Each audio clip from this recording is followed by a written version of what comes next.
Welcome to the deep dive. Hello. We're here to help you cut through all the information noise out there hmm and hopefully get you really well informed on some, vital global topics. And today's is definitely vital. Absolutely.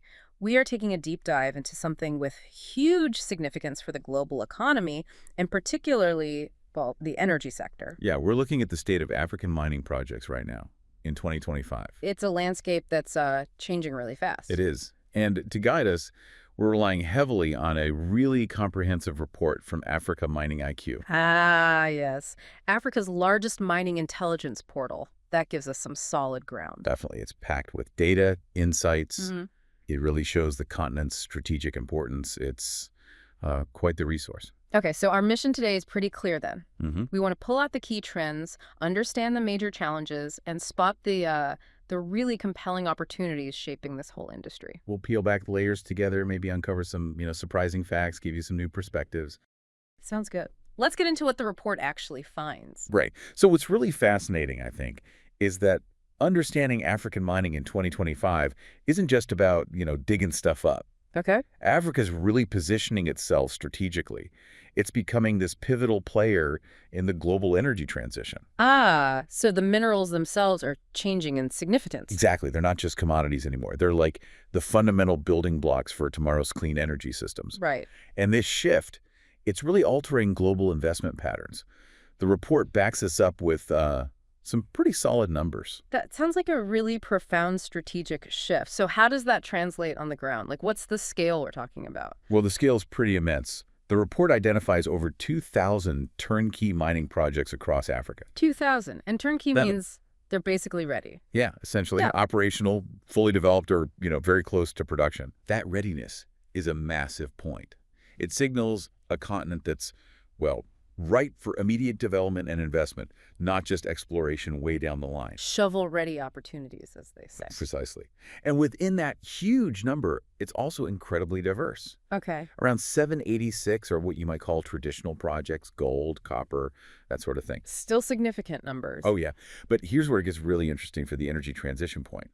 About 178 projects are focused specifically on battery resources. Lithium, cobalt, graphite. Exactly. Lithium, cobalt, graphite. And this isn't just a minor tweak. It shows Africa's dual strategy playing out. Maintaining the old strengths while really pushing into the new demand. Yes.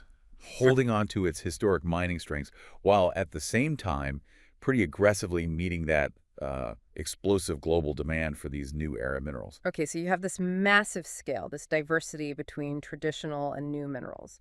Yeah. How does it look region by region? The report breaks that down, right? It does, yeah.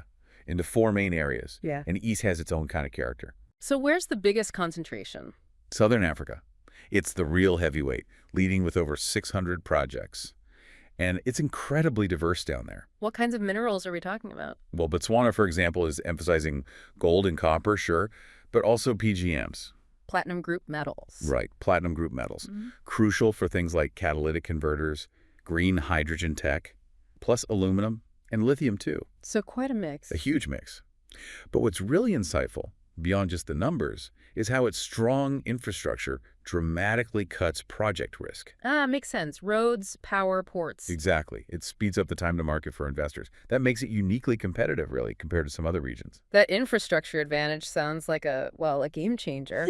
What about moving north, East Africa? East Africa is next, over 500 active projects listed. And the focus there. Huge potential, particularly in gold, tantalum, and rare earth elements. Ah, the RAEs. Critical for all our tech. Absolutely essential. Your smartphone, EV components, everything.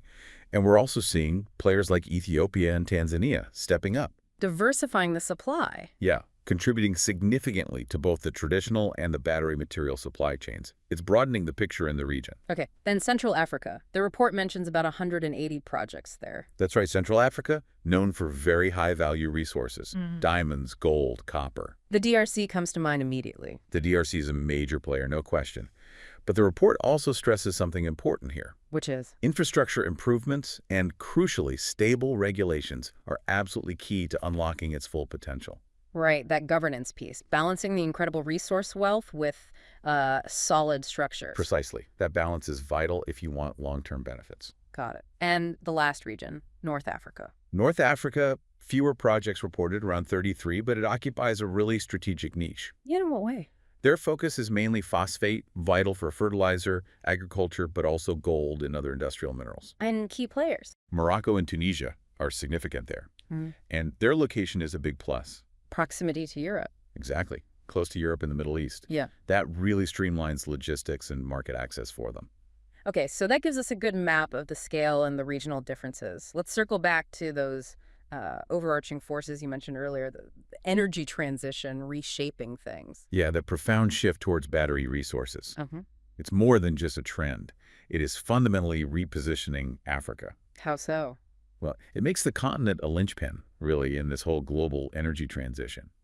That changes its bargaining power, it influences development priorities, it reshapes global trade. So Africa's role is evolving beyond just being a supplier. I think so. It's shifting from primarily being, a raw material supplier to becoming a genuine enabler of the new global economy. It's a big deal. And alongside that, you mentioned another key trend, sustainability. Yes. Absolutely non-negotiable now, it seems. Is this genuine, though? Or is some of it just, greenwashing? It feels like it's moving far beyond PR now. Environmental concerns are really genuinely at the forefront. Okay. There's increasing pressure from investors, from communities, for truly sustainable practices. Companies are adopting greener tech, better operational standards. And why is that crucial now? Well, several reasons. Long-term risk management, for one. Maintaining their social license to operate. Ensuring positive community relations. All of that is vital if you want to attract sustained investment. Right. Makes sense. So these trends, they paint a pretty exciting dynamic picture. But it can't all be straightforward. There must be hurdles. Oh, definitely not all smooth sailing. The report is clear on the roadblocks. Like what? What are the main ones? Regulatory uncertainty is a big one. Still a persistent challenge in many places. Meaning inconsistent rules, bureaucracy. Yeah, inconsistent policies, bureaucratic delays, sometimes shifting legal frameworks. Yeah. It all creates significant barriers for project development, and it deters long-term capital, or at least makes it more expensive. Oh. Higher risk premiums for investors. Okay, regulation. What else? What about actually getting this stuff out? That's the other critical challenge.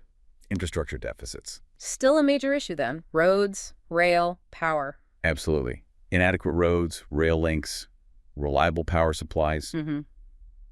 They directly impact operations, and they drive up costs, sometimes significantly. It's not just extraction, it's the whole logistical chain. Exactly.